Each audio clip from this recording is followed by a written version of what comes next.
we often highlight Democrats' soft on crime policies that end up hurting our communities. And today, another example with judges setting absurd bond amounts, allowing violent offenders to walk free. Newsmax crime correspondent Jason Mattera has the story from North Carolina, where one community is left shattered after this judge granted a bond to a suspected gang member. Good morning, Jason. What's the story on here?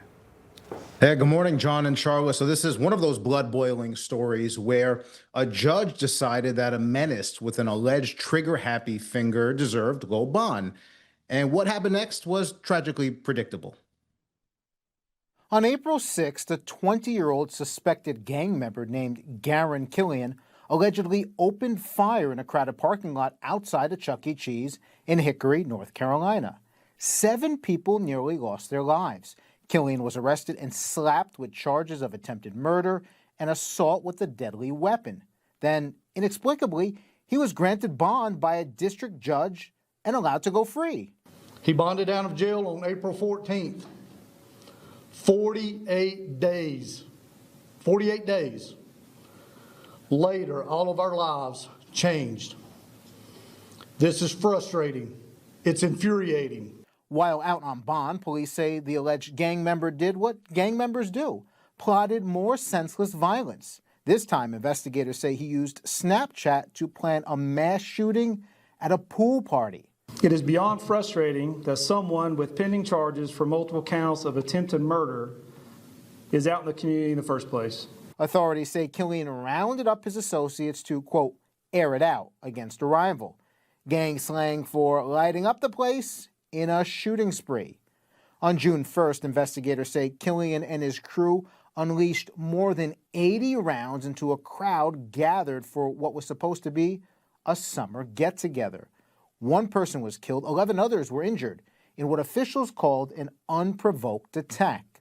Killian was arrested again for first-degree murder, and yet again, a district judge in Catawba County put a price on public safety and set a bond amount, ignoring pleas from police who say enough is enough. It is unimaginable that this same person can then be charged with additional charges from a separate incident to include attempted murder and could be out in our community tonight. So John, Charlotte, Garen Killian finally had his first bond revoked by the first judge who said it, but that's little comfort now to the families who are living with the fallout of him walking free to begin with and turning a pool party into a gangland hit. Yeah, Jason, obviously this is maddening. How does this make local police feel? Because I have to think this is incredibly upsetting that the people they arrest for these heinous crimes, the guy with the Monopoly tattoo on his neck, is now back in the community. Yeah, Charlotte, it's a great question. So the local police chief said not only is it demoralizing to cops, we understand that, right? They work hard to put these people behind bars, but it also is chilling to public cooperation. He said people in the community are going to be like, why bother? Why bother being involved in reporting a crime, being a witness to a crime, right? And working with authorities if the guy that they're cooperating about is just going to be back on the block, back in the neighborhood the next day. And, you know, it is a fair point. Yeah, no, it's absolutely insane. Wow. Thanks, Jason. Information. Truth. Is freedom. Is Newsmax.